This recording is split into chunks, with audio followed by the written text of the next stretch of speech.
I'm very honored to welcome you to the Austrian National Bank today and to introduce the Schumpeter Young Economist Award, which is presented for the very first time this year. In the tradition of the Austrian economist and social scientist Joseph Schumpeter, it is meant to recognize exceptional and outstanding early accomplishments in the field of economics and social sciences by young researchers. Schumpeter's work was characterized by theory, politics, and practice, and it is in this tradition that the Young Economist Award is meant to commemorate him. Just like Schumpeter himself, it focuses on the concept of innovation, to implement new, forward-looking ideas that go beyond the status quo, to challenge things as they have always been, whether in academia, business, or politics. And challenging things as they have always been is also what we're doing with this year's award ceremony. Not by chance, the Schumpeter Award and the Young Economist Awards are presented to not one, not two, but three women today. One who has been renowned in her field for decades, and two who can be called true rising stars in their respective disciplines. And I have now the great pleasure to introduce the latter to you before they will present their research themselves. The first awardee, Anja Prummer, is a university assistant at Johannes Kepler University Linz, where she works on microtheory with applications to culture, gender, and political economy. She received her PhD from the European University Institute in Florence, and she was a visiting scholar at Humboldt University, Duke University, and New York University, to name just a few at such an early age. She's also a research affiliate at CEPR and associate editor at the Economic Journal. Our second awardee, Maryna Tverdostup, is an economist at the Vienna Institute for International Economic Studies and a country expert for Estonia. Her research focuses on labor market issues, including gender inequalities, labor mobility, and migrant integration. Originally from Ukraine, she holds a PhD in economics and a Master of Science in financial mathematics from the University of Tartu, Estonia. She also worked at the University of Innsbruck, the University of Tartu, and she was also a visiting researcher at Aalto University, Finland. So many and deserved congratulations to the both of you. Both of our awardees will briefly present their research today, and I'm sure they are more than happy to answer any of your questions, and also, I think, to accept funding or cooperation offers after the ceremony at our reception. And although the Schumpeter Young Economist Award is by far not the first prestigious prize that our awardees receive, it is still noteworthy for two female researchers to receive an economics award, even in what we often assume is an already gender-balanced Europe, a Europe of supposed equal chances and opportunities. At least in the discipline of economics and economic policy, however, women are still underrepresented by a large extent. They occupy fewer top positions at leading economic institutions than men and are more likely to leave the profession early. And this not only impacts themselves and workplace culture negatively, but also the entire field of economics and indeed the entire world. Studies show that female economists are more likely to support government intervention, environmental regulation, and be concerned about issues of equality, as I think our awardees' research really also suggests. And they are less prone to feel absolutely certain about a given issue than their male colleagues, which in times of chronic uncertainty and rapid change feels almost dangerous, at least anachronistic. So whether or not women succeed in economics has repercussions on all of us, and indeed the entire planet. Looking at the big picture, the awards granted to these remarkable and truly inspiring women today can, of course, only be minor contributions. And self-critically, the Schumpeter Society Vienna also has a long way to go to establish gender equality on its board, which we are striving to do in the next year. I may have been the first woman on the board, but I will not be the last. Today's ceremony is a first, yet I think a very significant step into the future, which we all know is female. And so I'm very happy today that we can join Commissioner Vestager's fight for a balanced Europe in the field of economics and economic policy. In closing, I would like to thank the Academic Selection Committee of the Young Economist Award. And again, you may have guessed it by now, it's all women, namely Alexia Fürnkrantz-Bryskowitz from the Technical University of Vienna, Ingrid Kubin from the Vienna University of Economics and Business, and Doris Weichselbaumer from Johannes Kepler University Linz. It really goes to show that our awardees are continuing a strong tradition of female economists in Austria. And I would also like to thank the City of Vienna for very graciously sponsoring this award today. And finally, the current board of the Schumpeter Society, in particular Chairman Michael Landesmann, because they have proven to be true male allies in supporting this award ceremony today. And we all know this is also what it takes for women to rise today. And now, please join me in warmly welcoming the two awardees, Anja Prummer and Maryna Tverdostup, on stage, together with our chairman, Michael Landesmann, who will present the award.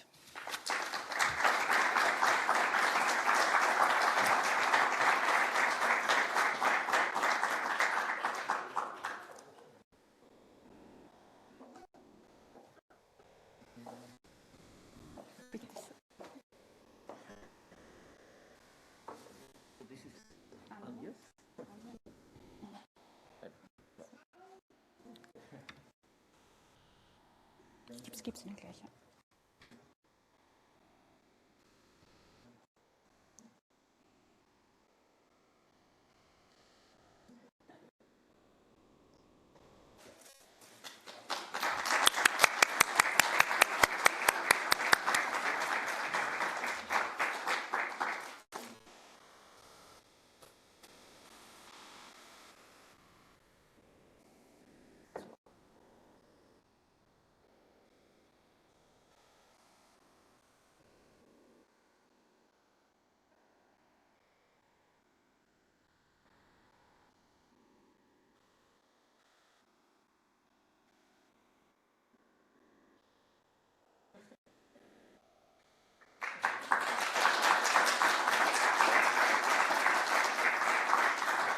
We should say what follows is a short presentation by each of the prize winners of their research. It will be short, but it will be very interesting to hear what they are doing and what they are planning to do in terms of their future research.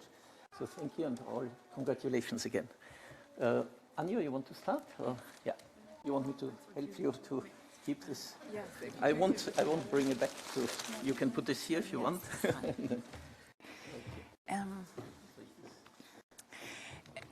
Let me begin by thanking the Schumpeter Society for this great honor. I could not be more pleased and more grateful that you picked me for this award. It is also the first time that I have been selected for an award without having to submit something, which is rare in academia. And so this feels like a transition in some sense. And it's fitting given that I recently moved to Austria after 8 years in the UK. And I have to say, I could not have found a more warm and welcoming department at the Johannes Kepler University of Linz. And I would like to thank in particular my head of department, who is also here, Rudolf Winter-Ebner, for being a fantastic head of department, but also a fantastic mentor since I've joined. She's not here today, but I would also like to thank Doris Weichselbaumer, who has been absolutely amazing in her generosity in terms of discussing my research, spending time and mentoring me. And she's just an all-around fantastic person, I think it's safe to say. And I'm very grateful that I get to talk to so many inspiring people at Linz. That brings me to my research. So as Judith already mentioned, I also work to some extent on gender, but I'm mainly interested in the broader question of how social structures affect economic outcomes. And so I looked at this in the context of gender in terms of the network structures. So thinking about how do we connect to each other. And what we show, co-authors and I, we show that women, in fact, connect differently compared to men. So we find that women have, on average, smaller networks, meaning that they have fewer connections, but their connections tend to be connected among themselves. Men, on the other hand, tend to have larger networks, meaning they have more ties, but their connections are not connected to each other. So to simplify this, men have larger networks, looser networks, women have tighter, smaller networks. And we show this and document this in a number of different settings. The first one being friendship networks, the second being email data, the third being collaboration. And so this is a very pervasive pattern. And now the interesting part is obviously, does this have implications for labor market outcomes? Can this help understand the still persistent gender wage gap? And what we see is that it can contribute to this. We see this in the labor market. We also see this in economics. So there we see that despite the increase of the share of women in economics, this has risen from about 5% in the 1970s to almost 30% today. We see that there is a persistent gender output gap in research, with men publishing more and better, and it is pretty much independent of how we measure this. And this collaboration network, these co-authorship networks, can contribute to this in the sense that women don't seem to have the right type of networks. Now, I do not want to feed into this narrative of women need to do better. I think we're doing very well in many respects already, but rather this is a two-sided story. So you also need to find somebody to work with you, and so there might be shortcomings in this happening. And so I think it would be important, or one of the conclusions of our research is that a more inclusive environment seems a good idea. Now the question is, of course, how do we achieve this, and what kind of interventions would we like to take in order to create these environments? And this is what I'm currently working on in a wide range of topics. So I'm looking into culture. How can we influence culture? I'm looking into firm dynamics. How can managers shape the work environments of their employees, also with a focus on equality, and also an analytical framework.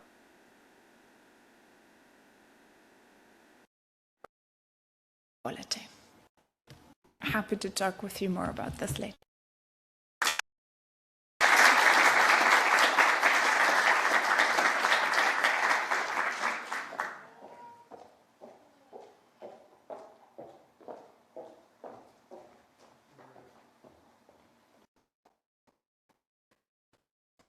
So, dear members of the Schumpeter Society, dear audience, I would like to start with a thank you word, and I would like to express my deepest gratitude for this award. I am beyond honored to be here to hold the prize, and also to stand here and to give this small thank you speech and a small introduction about my research. And of course, my deepest gratitude goes to all the members of the Schumpeter Society, also to the selection committee, for recognition of my research and for awarding it with a prize. But of course, my thank yous go far beyond to all the people who are and who were with me on my research journey. So all my current colleagues, especially my colleagues at the Vienna Institute for International Economic Studies, which I joined just a bit over a year ago, for being extremely helpful, extremely welcoming, and especially a big thank you to Michael Landesmann, also to Maja Holzner and Robert Sterer, who are not here, for being fantastic supervisors and mentors.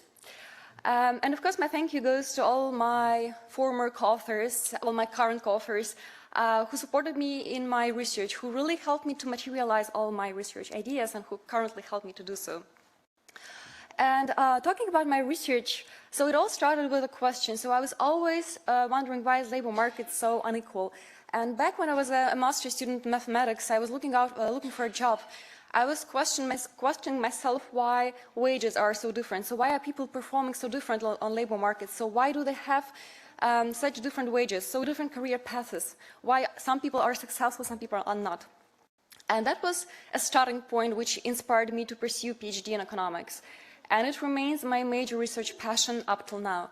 And obviously, over the years, my research interest crystallized into several major directions. And the first one being analysis of the gender inequalities in the labor market. And I took various, I've been researching that question over the years now, and I took so many different angles, but the first major one was looking at the factors behind the gender wage gap. And the crucial factor was and remains the human capital. So we all know that men and women, they have different skills. But my intention was to look beyond the classical measures, to really try to identify various skills, competences, very detailed definitions of various knowledges, trainings, different experiences, which all together shape a unique combination of human abilities.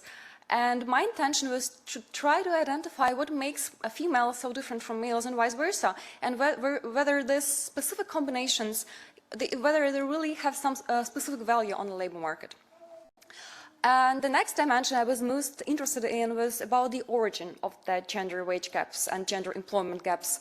And here I try to distinguish whether the gaps originate from the labor market itself. Do they stem from the family, or do they stem from the personality traits, behavioral factors, and various attitudes, preferences, and beliefs we all have? And in this respect, one of the most exciting projects I've been working in was with the colleagues from Aalto University in Helsinki, which tried to identify whether intra-family decisions related to employment, so whether deliberate decisions of wives and husbands concerning their employment, they tend to reflect on female earnings, and then they tend to reflect on the overall inequality of wages on the labor market. And this was a research which started years ago, 5-6 years ago, and which I continue up till now, and I do plan to continue to in the future with my colleagues at the Vienna Institute for International Economic Study, using the Austrian data this time instead of Finnish data. And this will be one of the core focuses of my research in the next years. And the second broad research topic I've been working over the years is about immigrants integration. And up till now, I was mainly looking at various integration paths. So what makes immigrants so different or similar to the native population, why their labor market outcomes may be different, and importantly, what are the factors which could help to reduce, if not eliminate, those gaps, which tend to persist over years, decades, and sometimes even appear in the second generation of immigrants. And obviously this question was and remains in the spotlight of the policy and scientific debate, and currently with an inflow of Ukrainian war refugees, it is even more so. And it will be one of the questions I'm intending to work over the next years with my colleagues from Vienna Institute for International Economic Studies, and we will investigate what makes Ukrainian refugees different, because we know that they are demographically different. They are different in terms of education to a certain extent, comparing to the previous waves of the refugees. So we will try to investigate it in detail and also trace their integration paths, compare them to the integration of the previous waves of the refugees, and then importantly see what can facilitate their better integration in the labor market, better integration in the society, and what can help them to find their place in Austrian and overall in European economy.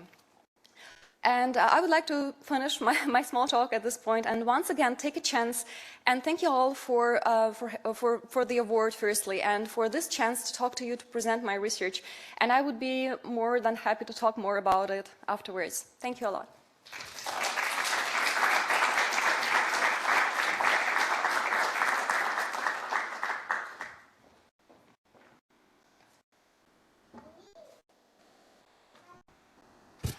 Ladies and gentlemen, we are getting closer to the main point of our meeting. I want to welcome you very heartily, Madame Vestager. It's a great honor that you accepted our prize, that you came to Vienna. I want to thank the Austrian Central Bank for the hospitality. We have of course, some of your fan club also is here around. Your former colleague, Franz Fischler, the former member of the Commission, is here with us. And it is, of course, not only an Austrian fan club, it's, if I may say so, Central European fan club, because we have with us also a former governor of the Czech Central Bank and the present governor of the Slovak Central Bank. So you see, it's a kind of a Central European party we are having for you here. It is, of course, we have a very tight program this afternoon, so my laudatory speech for Mrs. Vestager has to be much shorter than she would deserve. She is responsible for a traditionally extremely important field of EU policy, and also for a central field for the future of the EU. Since 2014, she is EU Commissioner for Competition. And in addition, since 2019, she is also Vice President of the Commission and Chair of the Commission Working Group on, it's called, A Europe Fit for the Digital Age. So it's really a wide and very interesting portfolio. We are very proud to present today the Schumpeter Award to Mrs. Vestager. Joseph Schumpeter, of course, and my friend Aber has already mentioned, is of course somebody who has close but not so easy relationships with competition. In his most famous book, Theory of Economic Development, he created this somewhat bit romantic figure of the entrepreneur who is kind of doing creative destruction and a kind of hero-like figure. By the way, it might be of interest to mention that Schumpeter wrote this book when he had been a professor of economics at the Austrian University in Czernowitz, which today, under the name of Czernowtsi, is a city in Western Ukraine. And so you see how close these historical relationships are. And I had the pleasure to give a lecture in Czernowitz, where they still have even the lecture notes that he used at this time. Anyhow, this kind of pioneer entrepreneur does not like competition. His aim is to reach economic and sometimes also political power. And this individual optimization, of course, has the problem that it may and will have negative effects on the economy as such. This fact has been nicely described already by Adam Smith in his famous The Wealth of Nations, and I quote, "People of the same trade seldom meet together, even for merriment and diversion, but the conversation ends in a conspiracy against the public or some contrivance to raise prices." Words of the father of economics. So the challenge for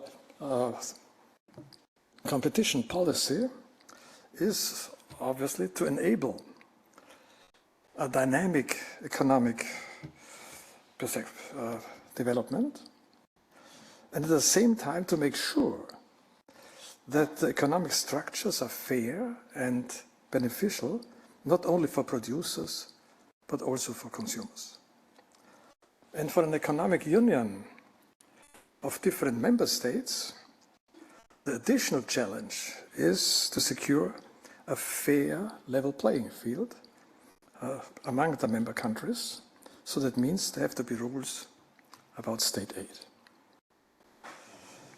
I had the honor to meet Vice President Vestager at several occasions on practical issues, mainly on issues of rescue operations to stabilize banking systems after the big crisis of 2008.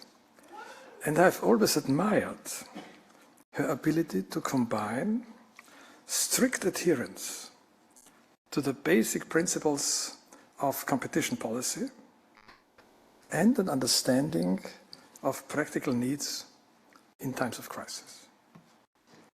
This also refers to discussions with needs and proposals of EU member countries. Not long ago, we had such a discussion between the Austrian government and the EU Commission in the context of stabilization programs during the COVID-19 pandemic. At the end, and not least thanks to the diplomatic efforts of Martin Sellmayr, the representative of the Commission here in Austria, who is with us also today, I think a fair solution was achieved, and kind of a win-win situation was achieved at the end. And just recently, Mrs. Vestager, overcoming huge lobbying efforts, perhaps you could say a word about that too later, has been successful to introduce two basic laws for the future of the digital world. I expect you will speak about this later, but in any case, with good reasons, she could proudly declare that these new developments, and now I quote, are a clear message that nobody may assume to stand above the law. And I think this is really one of the basic elements of EU philosophy. So Mrs. Vestager can be seen as a role model of a principle-based, efficient, and open-minded European policymaker. She definitely is not loved by the army of lobbyists around Brussels, but this shows that it's a good indication for her correctness and her efficiency. Her policy decisions and her well-developed policy strategies are of far-reaching and beneficial influence not only for Europe, but worldwide. The Austrian Schumpeter Society, thus, has decided to give the Schumpeter Award to the Madame Vestager, and the city of Vienna has kindly agreed to sponsor this happy occasion. We are honored and grateful to you, Mrs. Vestager, that you have accepted this nomination, and we are especially grateful that you agreed to give a key lecture on Europe's digital future. Thank you very much for coming to Vienna. Thank you for all the efforts and for the really impressive work you're doing in Brussels, and all the best in your interest and our interest for the future. Thank you. Thank you for coming.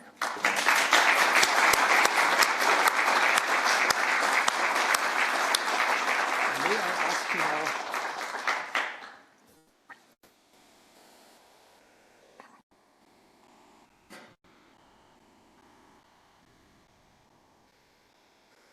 It's a bit difficult to have. I think we could. So, I'm very glad and proud on the Society to give you the floor, and of course some that economics may have also a bright side. Thank you. And thank you very much again. Congratulations. Thank you.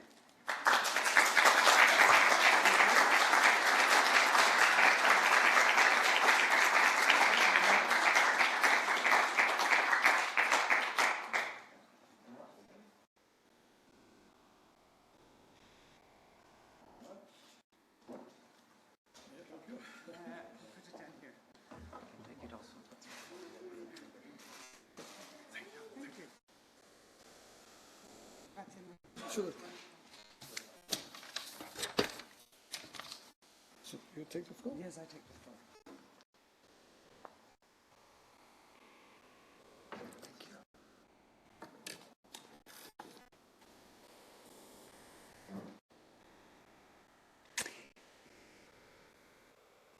Thank you very much. It's indeed an honor to be here and to receive the Schumpeter Award, which pays homage to one of the greatest Austrian economists. Well, that says a lot. But one of the reasons why I'm really happy to be here is to be here with Anja and Maryna, because that shows how the world is changing. I don't think this would have been possible 10 years ago. To have 3 women on the stage as the most natural thing. And maybe it is not fully natural, because we still have things to do and ways to go. But I would like to underline what was said initially, that it changes also the discipline of economics when it becomes gender balanced. Because new perspective, new ways, not only of research issues, but also new ways of working, changes, of course, the subject.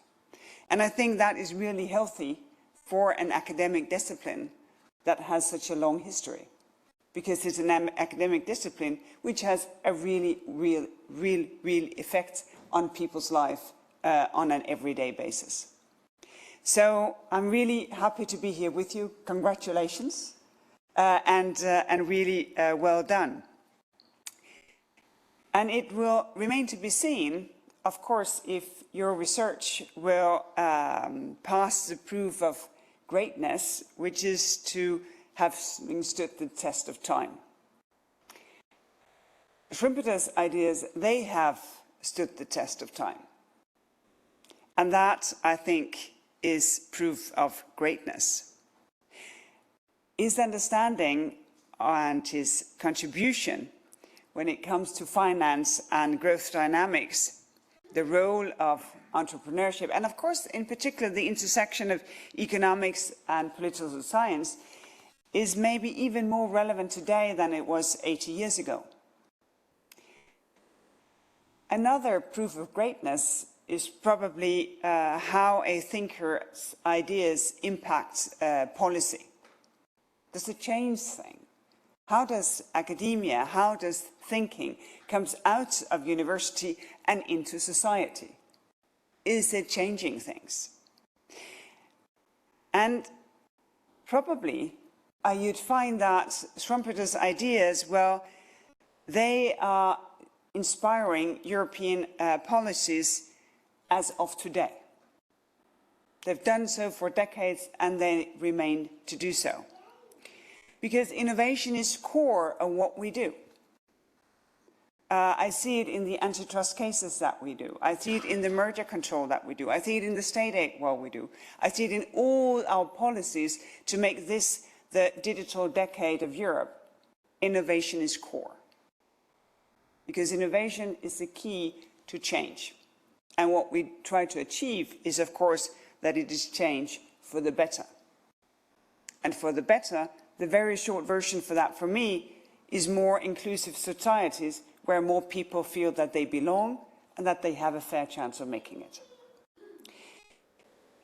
Most immediately, what we are trying to do is to create a lasting focus on putting the right conditions in place for people to be entrepreneurs. And that, of course, entails a culture of innovation, a culture that actually, I think, lives and prospers, which is also why I was so happy to hear in these short interventions that exactly culture and interaction between people means so much in your research, because that is key. And it may seem to be sort of a jump, but it also influences how we have worked with member states to design the recovery and resilience plans. Spurring innovation is also about the wider business environment. And this is key in our sort of wider reform agenda. The European Recovery Plan, I think it's grabbed the attention because it was unprecedented to have this leveraging of funds at EU level. It is the first to go to the market and, in the name of the next generation, take a loan of 750 billion euros. But the thing is that it was not only going to the market to support member states. It was also the combination of reform and investment in the plans of every member state to be able to justify that we take a loan in the name of the next generation. Because it is quite a daring thing to do. You know, it is my generation and our generation who's spending. Next generation, they will have to pay it back. And this is, of course, why innovation must be key in how we are spending, so that we generate prosperity. And Austria is a very good example of how a plan can combine reforms and investment. By simplifying and rationalizing the tax system, implementing reforms to the pension system, and supporting investments in next-generation technologies, well, the Austrian Recovery and Resilience Plan will ensure that the Austrian allocation of 3.5 billion euros will help to spur innovation. Schumpeter's idea of creative destruction, of course, that is suggesting that it is a continuing thing, that old is replaced with new, of the complacent by the innovative, of the static by the dynamic. What follows is a rebirth, and through this process of innovation, when that takes place, well, that sows the seed of long-term growth and progress that makes us better off.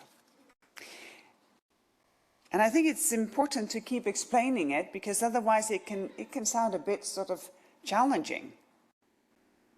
Creative destruction, yeah, creative fine, but destruction, how to deal with that? And that is a very important question, because these days, of course, one of the questions that we grapple with is how, at the same time, to ensure resilience. Because we also want continuation. We want to create predictability. We want for people to know that they can take long-term decisions, and they can do that on a sort of comfortable sense with predictability in mind. And here, for me, the balance between creative destruction and predictability that actually spurs the investments in innovation, well, that comes from sort of our mindset of creating a framework within which creative destruction can play its role. We don't want our social framework to be destroyed. We want people to have a safety net. We don't want our environment to pay the price of creative destruction. We have put in place frameworks of labor laws, frameworks of environmental laws, in order to frame creative destruction to create that predictability. True resilience means that these two things are balanced. For instance, that industries, they are equipped to make business decisions, but also to do that under changing circumstances. And as policymakers, our main role in helping this process plays out in preserving contestable markets, that the market is there for you. After all, if there is no market that you can enter, well, how, as an innovator and as an entrepreneur, how will you sow the seeds of future prosperity? Where key markets are threatened by over-dependence on one supplier, as is the case of the gas market today, and we all pay for the consequences of that, well then, of course, we need to steer hard to safeguard the resilience that comes from contestable markets. That if one supplier fails you, you can go to another one. And that is the strange interrelationship between competition and resilience. Because you're only resilient if you can go to someone else, either as a supplier or find another customer. If one market fails you, you can go to another one. And our plan to repower EU proposes to do exactly this, to make sure that we diversify our supply, reduce our demand for Russian gas by 2/3 by the end of this year. And also by establishing important projects of common European interest. Here we create the kind of strategic framework that can deliver breakthrough innovation, but doing it in a way where we work across border, with many different businesses coming on board and sharing the knowledge that comes from it. Because the point of such projects is that they should address the situation where no business would take a risk, where no member state should take a risk. Imagine a CEO coming to the chairperson of his board saying, I would want us to invent the recycling system of car batteries for all of Europe. I'm sure the chairperson would say, oh, come on, this is not for us. We may be doing batteries, but to reorganize Europe as such, I cannot defend this to our shareholders. So the risk is that it will never happen. And this is why combining businesses and giving them sufficient subsidies to take sort of the upper tranche of the risk, that can enable that kind of systems to be developed. So we can address market failure without disturbing competition, but enable a market to function. And the two projects that we have on batteries, not only on the recycling system, but also on the next generation of batteries, that has enabled the biggest investment in batteries on this planet. Of course, not only public, but most of it private. Indeed, it is in preserving healthy competition that role remains greatest. By protecting the level playing field, well, we are creating the best chances that businesses can realize their growth potential with every cycle of creative renewal.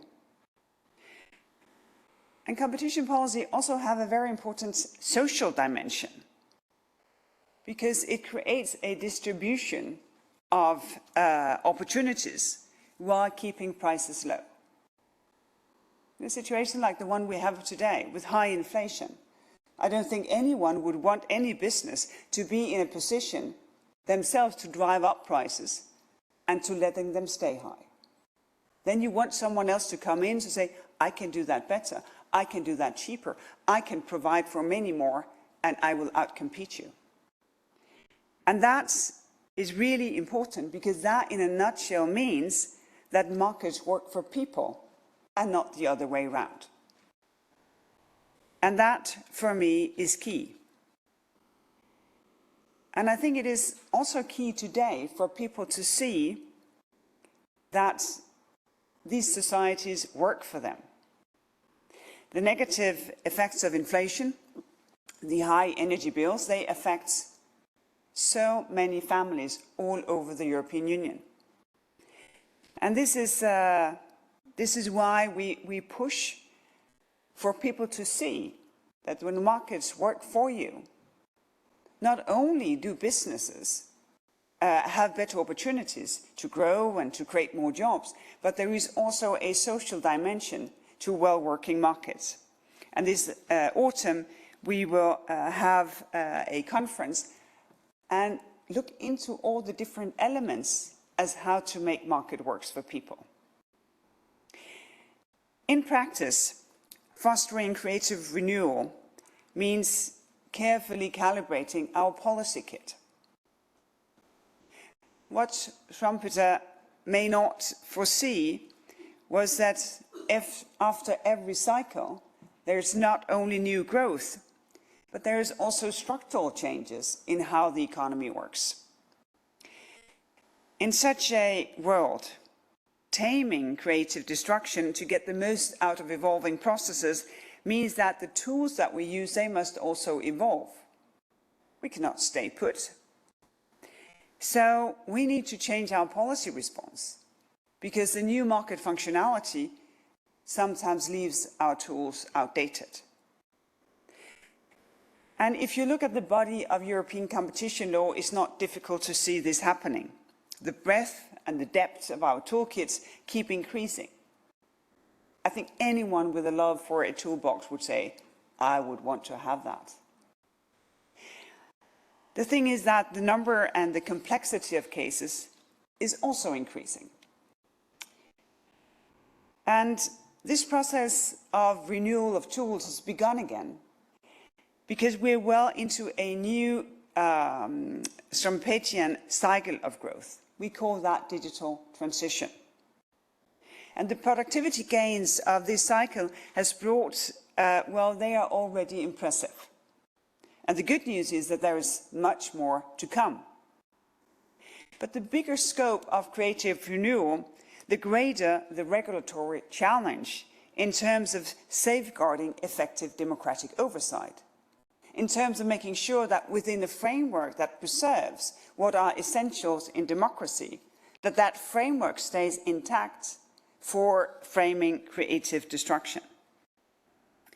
And this is why for some time now we've been working really hard to update our whole regulatory and enforcement approach.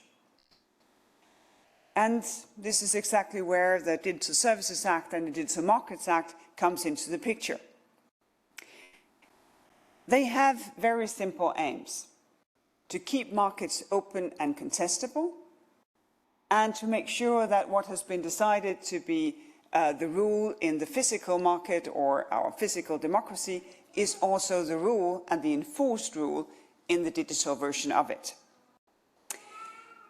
The Digital Markets Act is designed to complement the existing export enforcement of competition policy rules.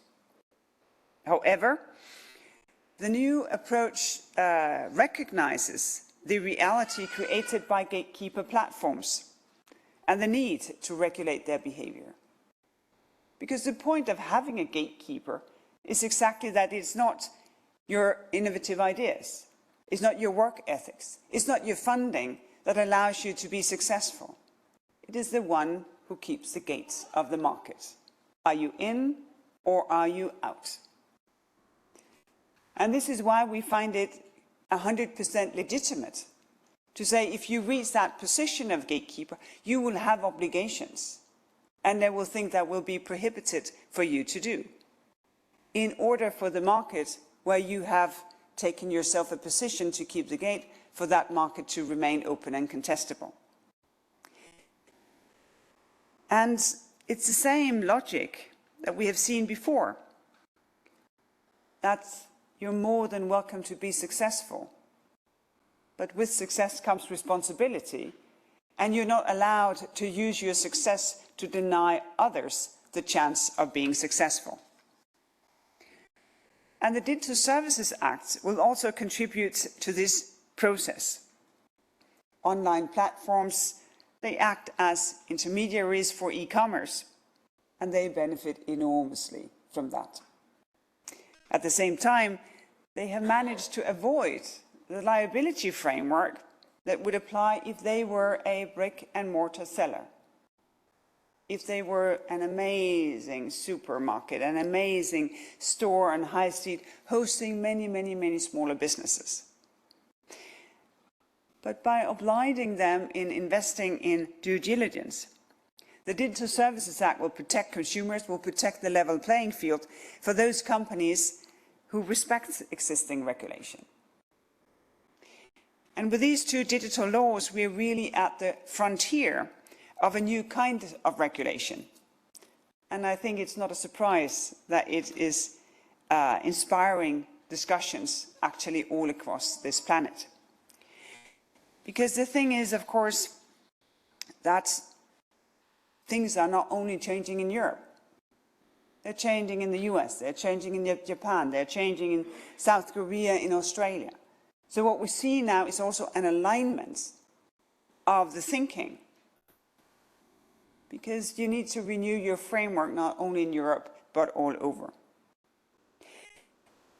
I would stress, however, that updating and calibrating our work has another angle to it.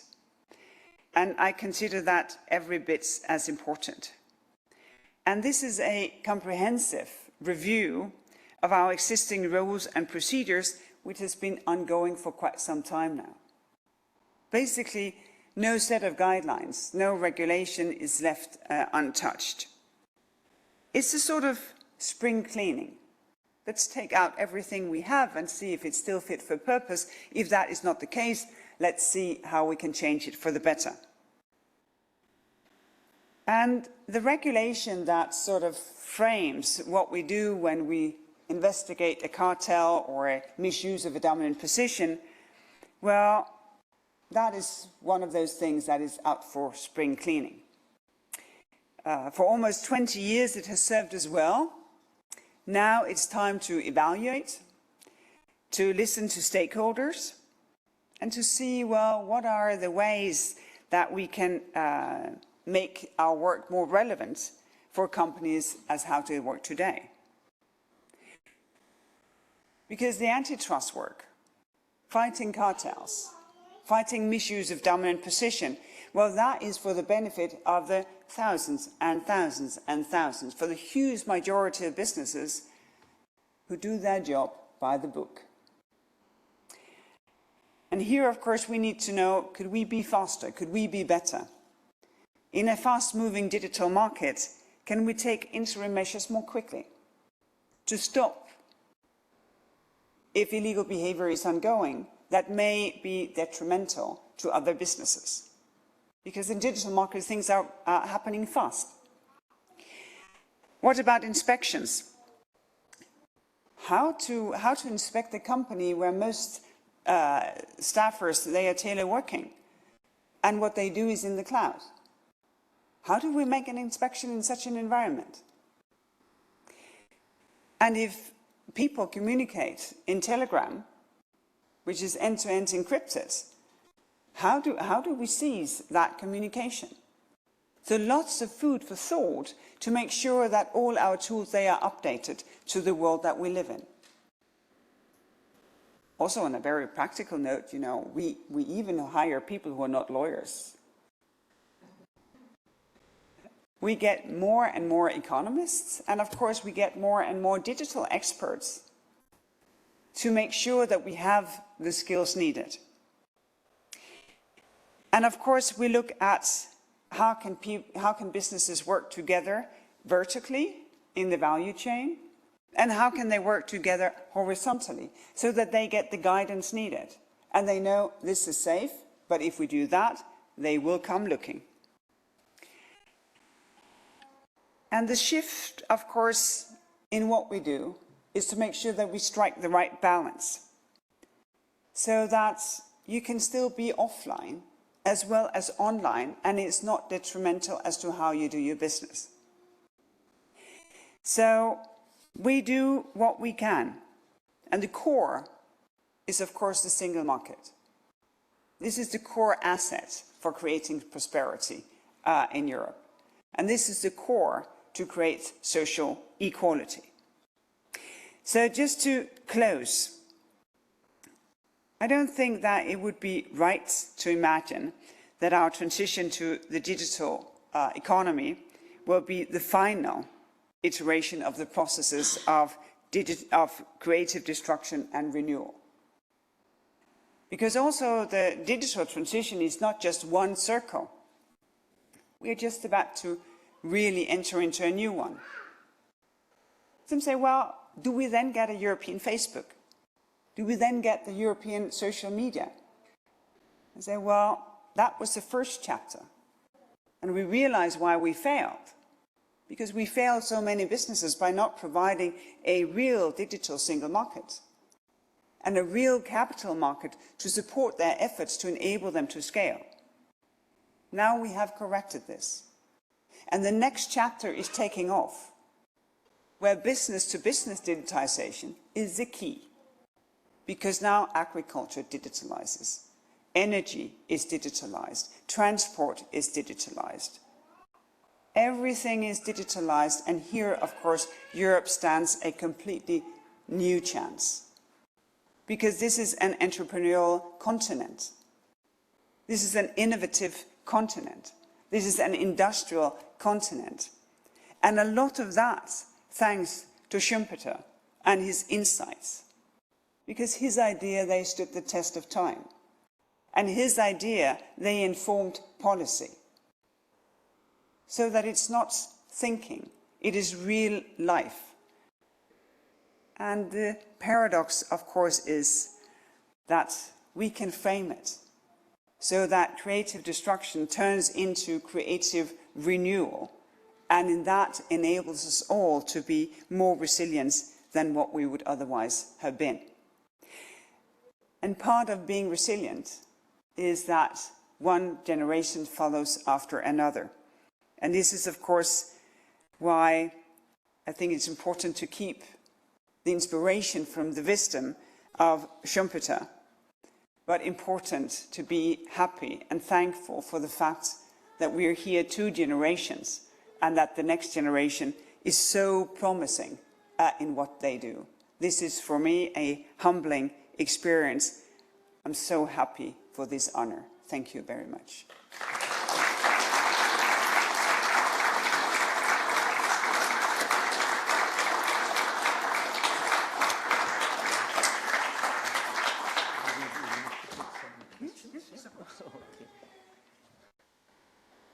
So, Commissioner Vestager gave a wonderful speech, wide-ranging, and is quite willing to take some comments or questions from the audience. Karl Eiginger, please. You want to take your... I've learned along my life that everything is connected. So all the policies, strands, which we thought to be different, are connected. And now my question is, if we see the problems of climate change and climate warming, how you in your job can help this to help? Needs this more competition? Needs this more monopolies? How can we change this large problem, which is one of our largest, not the only one we have, but one of the largest?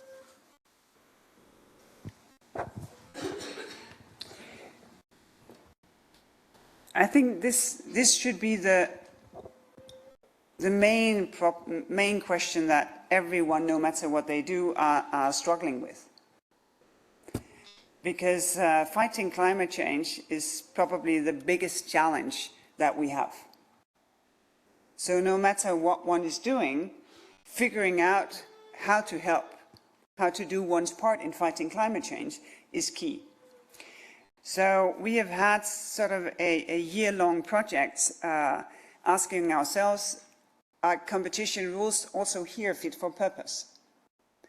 Of course, not as a main tool, but as a subcontractor. Because the main tools, they are, of course, legislation, setting the targets, obliging change. But as a subcontractor, what can we do? So we have changed a huge body of state aid rules to enable the transition, for instance, into renewable energy, to enable also the construction of infrastructure that will allow for that renewable energy to travel. Also for the transition into renewable energy when, for instance, it is gas that is needed, for that to be supported without lock-in effects. We are encouraging businesses to come forward. We have unfortunately not had a case yet to say if they want to make sort of a pro-competitive business corporation, to do more when it comes to sustainability, then let us guide you so that you do not go into something that we would see as anti-competitive. And then, of course, core, to use competition as a driver. Because when we need so many more windmills, so many more solar panels, we still need competition to make sure that we get the best possible price and the best possible functionality. So we need competition to drive prices down and innovation up. So it is, again, this magical combination of regulation, cooperation, and then having competition delivered to us. But I don't think that fighting climate change is doable without everyone, no matter where they are, in what they feel, to do their part.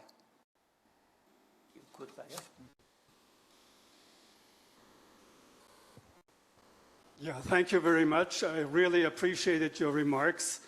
And I would also like to say that I admire your work and also the courage that you take on the big digital companies. I think the laws in digital, as well as data protection, are extremely important because Europe, in these areas, is a standard setter for the rest of the world. And I think that is a real geopolitical, advantage of Europe. But my question is the following. A lot of research shows that both in Europe and also in the US, markups of companies have increased in the last 10 to 15 years. And at the same time, profit shares have gone up and labor shares in national income have fallen. And that, of course, is not only an economic problem, but also a political problem. So I would like to ask you how you see this decrease in competition, which the markup increases shows. Thank you. I take one more question. Yeah. Just hand the microphone just behind you. Yeah. And I'll come this side. My first question is a bit related to this. What we see now is not a wage price spiral, but a profit price spiral. And so what do you do against this, that companies have windfall profits or exploiting monopoly positions?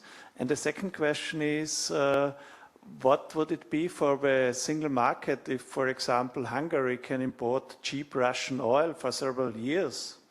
And would this disturb the competition in the market, for example, in neighboring Austria?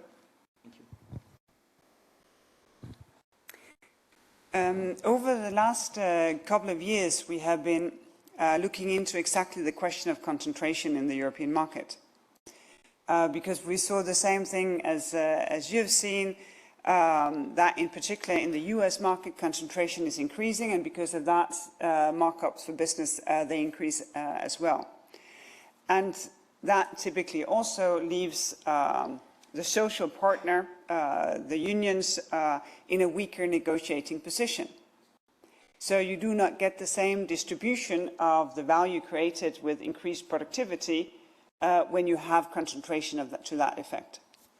So we have been looking into this in Europe, and concentration is increasing in Europe as well, but not at all to the same degree as in the US.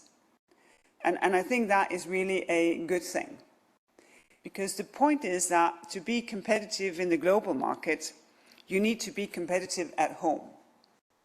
The best place to train for being able to make it in global markets is that you train at home instead of being cushioned at home. So, of course, in some of the sectors where we find increased concentration, we look at what is happening. One of them, of course, would be the airline industry, where important balances are being helped because it's a very capital-intensive industry. The alliances play quite a big role. But of course, we need to keep an eye, because not only have they suffered a lot through the pandemic, because everyone stayed at home, but at the same time, we need them to come back and to keep competing with one another. Probably you've all seen that connectivity has gone down and prices have gone up. The second thing is that when we look at the war, it was preceded by the energy crisis. And we tend to think that the energy crisis was part of the preparation for the invasion of Ukraine by Russia. Because we see sort of traces that Gazprom behavior started long before the war was actually launched. So the combination of Gazprom behavior and the aftermath of the pandemic created actually a global energy crisis. And with the marginal pricing system that we have in Europe, that has created enormous windfall profits also for non-gas energy producers. And what we have been encouraging member states to do is to see, well, can we tax those windfall profits in order to finance a redistribution to vulnerable households? Because for some households, the increase in energy prices basically, sucks up all they have available. And that's a good balance. And the balance in taxing windfall profits is, of course, that for some energy providers, there is a calculation that part of windfall profits is needed. If you look at a windmill, once they are established, the marginal price may be very close to zero, maybe €5 or something like that. And in order for the entire installation to be profitable, they need sometimes that the prices are much higher because set by another source of energy. But still, that leaves a room between what is normal windfall profits and the excessive profits that we are seeing these days. That being said, we fully respect that the energy mix is very different in member states, and we cannot design their tax systems, but we can say that we find it legitimate that one taxes windfall profits in order to be able to finance the redistribution that I'm talking about, because this is not something that will be over like this. And because of that, it can be detrimental to households. Then, next to that, we have established what we call a temporary crisis framework that also allows to help out businesses who are suffering, those who are suffering a lot from the increased prices. On the last question of energy prices, it has always been, I think, a paradox that energy prices are quite different when you look at the Union, depending on the energy mix, depending on the efficiency of your transmission system, but also depending on taxes. In my country, Denmark, they tend to pride themselves that the production costs are the lowest possible, because there's a lot of wind, but the prices, they are almost also the highest possible, because the taxes put on the cost of price in order to finance the whole thing, they are also very high. It would be an extreme situation, the one that you're describing, and what we are doing right now is, of course, to negotiate the sixth package of sanction towards Russia, where oil should be part of it.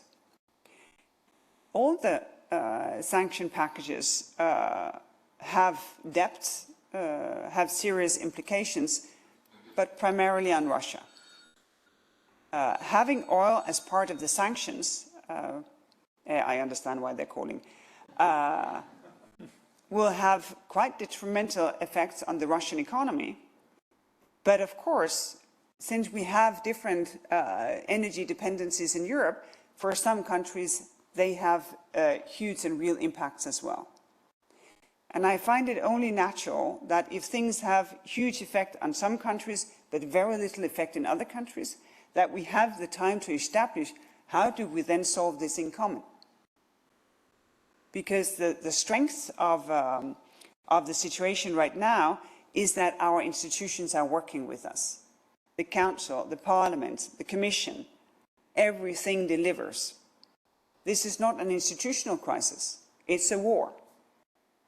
It is climate change, it's inflation, it's an energy crisis, but we have institutions that work for us. And part of making it work is that when a sanction gives a huge problem to one or two countries, that we figure out how can other countries then help out. Because that is what the European Union is about, to find solutions where we help out each other. Thanks. I have two questions, if I'm allowed. First, how do you see the potential trade-off or role of competition policy in helping to build the supply chains that vulnerability now threatens a big parts of European industry. I can quote as example, of course, semiconductors and automotives. So what is the role of competition policy for that?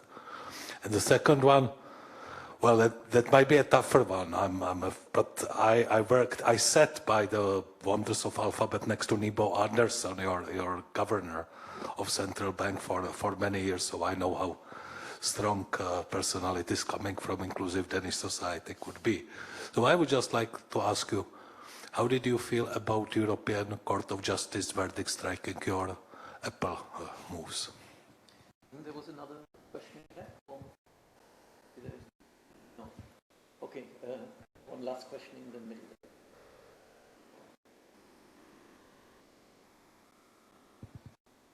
I won't overstretch you. No.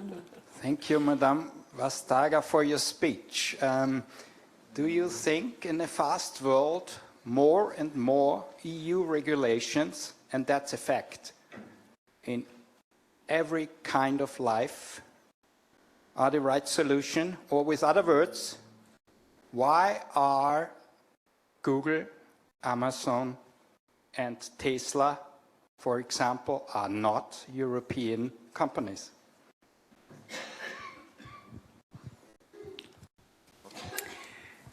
Let me start from the top. One of the thought-provoking things right now about the supply chain issues that we have is that we have some of these vulnerabilities because we have very few suppliers. And when you have few suppliers and they fail you, then where to go? Which means that building resilience is to have many suppliers. And if you have many suppliers, that you can only have if you have competition. Take the question of Russian gas.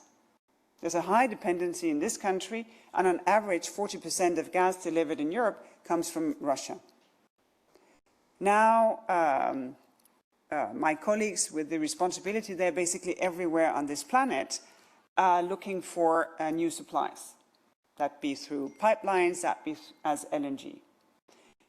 But for the long-term benefits, of course, no one should replicate the dependency we've had with Russia.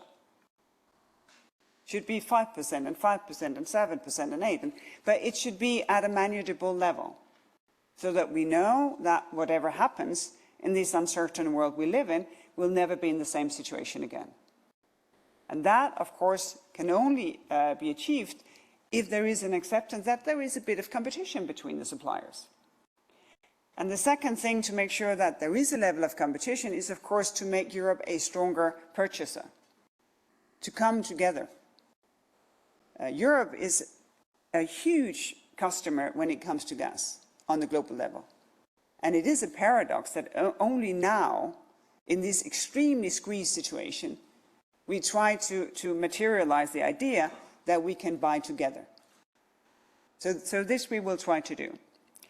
The second thing is that we are trying to establish or enable the establishment of large-scale semiconductor production in Europe, because we consider it a market failure that this does not take place. So we have opened a window to say we will use the treaty directly, so basically 60-year-old rules, to support first-of-a-kind establishment in Europe. But don't take that too literally, that once we have one, there can be no other first-of-a-kind. So basically to say, well, this is a window, and so far we have at least 3 different projects, one with Global Foundries, one with Intel, one with TSMC, and if they all are established, well, they will compete against one another also in Europe. So this is, I think, part of the trick here. And what we will do using the treaty is that we can assess that support is necessary, because if not necessary, why give support? That it's proportionate also to the private investment that comes with it, and that it's appropriate. So the way that it's given is the least disturbing way. And what we have done is that in the framework of the Trade and Technology Council that we have established with the Americans, Valdis Dombrovskis and myself, we are on the lead of the European side, and it's their Secretary of Foreign Affairs, Secretary of Commerce, Trade Ambassador who leads it in the American side. We have decided with them to follow, that they will follow the same principles. They will also look at their subsidies to see if they are necessary, proportionate and appropriate, so that we can avoid a subsidy race, but enable that production in our two jurisdictions is increasing. And that we have a system so that we can help each other out on a rainy day and days that are even worse. Because the shortage of supply of chips that we see right now is really, really damaging. First for industry and then for everyone else.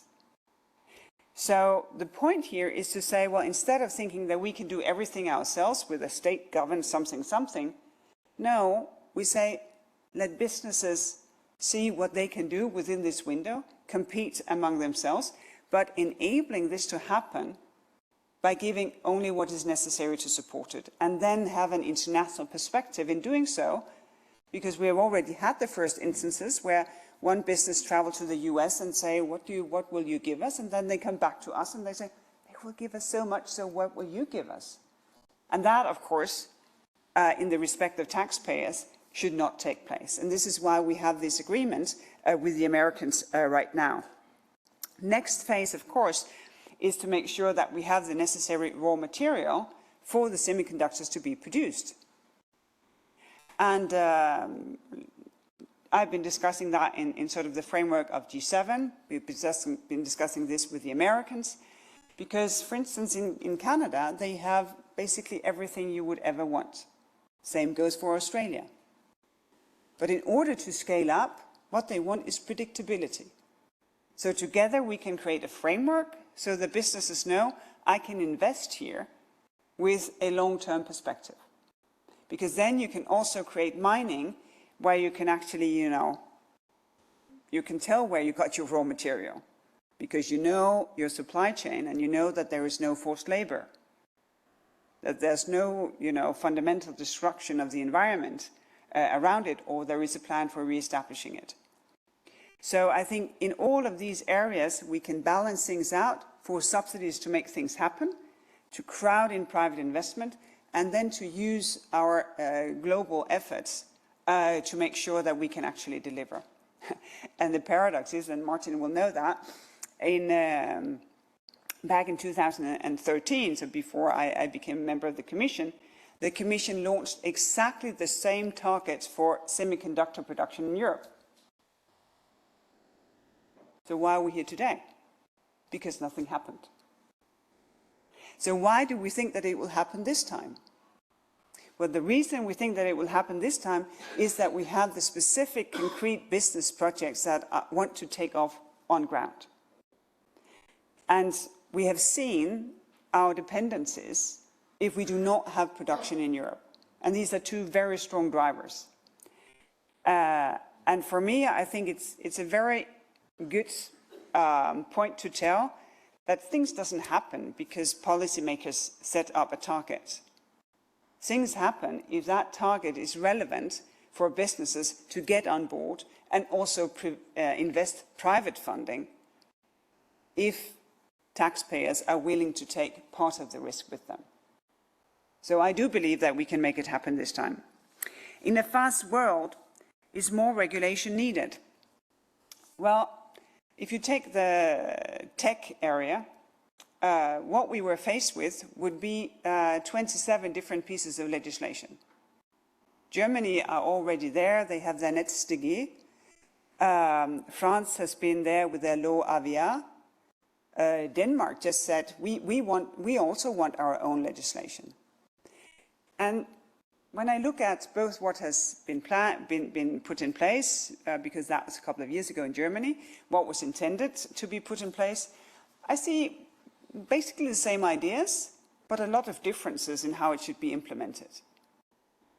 Which means that you may have the same aim, but you would have 27 different ways that you would have to live up to. Here, I think it's much better to have one European regulation, one way of doing things, because it creates predictability and it's not as much red tape as what we would otherwise have had. And the second thing is that I think it's about time that tech matures. Because there's no news, we have regulated the financial sector. Part of it I have done with colleagues here present. Because we don't want the financial sector to take the risk that gave us the financial crisis. We regulate energy. Because we want to make sure that when we plug in, electricity comes out. We regulate the telco sector. Because we want to make sure that it is safe. So maturing as a sector is also to say, okay, these societies are democracies. People have a say, even when I'm fast moving. So I consider it fully legitimate and absolutely needed if we want a democracy. Because what has happened over the years is basically that digital increased. So the room for democracy became smaller and smaller. Now democracy is moving back in, and I think it's about time. Last but not least, on the Apple case, I'm a firm believer of tax justice, because the huge majority of businesses, they pay their taxes. And it's not fair that they are faced with competitors who, to say it mildly, aggressively minimizes their tax. They use the same roads, they hire the same people, educated in the same educational systems, and so on and so on and so on. And we have 3 tools to achieve tax justice. One of them, of course, is changes in national legislation. That has happened in Luxembourg, in Cyprus, in Malta. It's cooperation between member states so that tax authorities know the full tax story of a business. It is the state aid cases, the Apple case being one of them, and that has been confirmed by the court in all cases that we can use the state aid tools. And then, of course, international cooperation.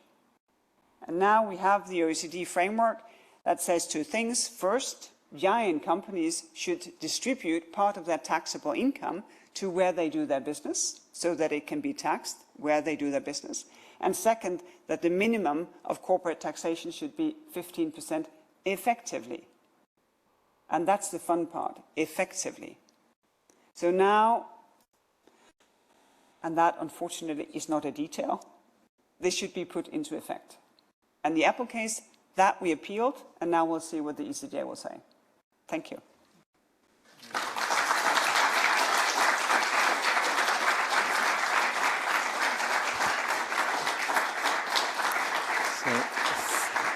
Thank you very much, Commissioner Vestager. It shows that in some functions it's important to have a longer tenure. Politicians have very often a short tenure, and the brief which they command, there's some problem how much depth they have.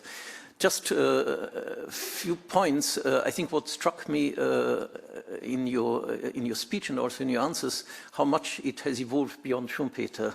Schumpeter had a rather simple framework how this tension between innovation and competition works. He thought an innovator, its advantages erodes with time, automatically almost, with diffusion of technology. And I think what you showed is how important the policy frameworks is to assure that. And I think the evolution of the policy frameworks by the Commission, but probably in many countries, with a lot of analytical input, I think, also from outside the Commission, really shows how complex and differentiated the policy framework has to be to assure a good matching between innovation incentives and competition, continuous renewal, as you said, of creative efforts and waves. And I think this in a global context in which the conditions are becoming harder and harder, I guess. And I think we could see from your talk how adaptable, actually, as you called it, the widening and the deepening of the toolkit is, which emerges in a situation which is rather challenging.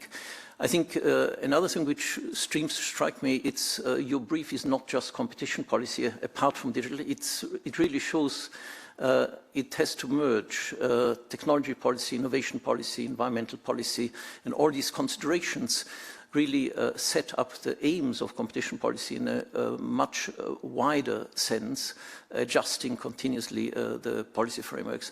And lastly, what you emphasize is, again, something which Schumpeter didn't emphasize, the importance of social stability within which this policy setting has to operate.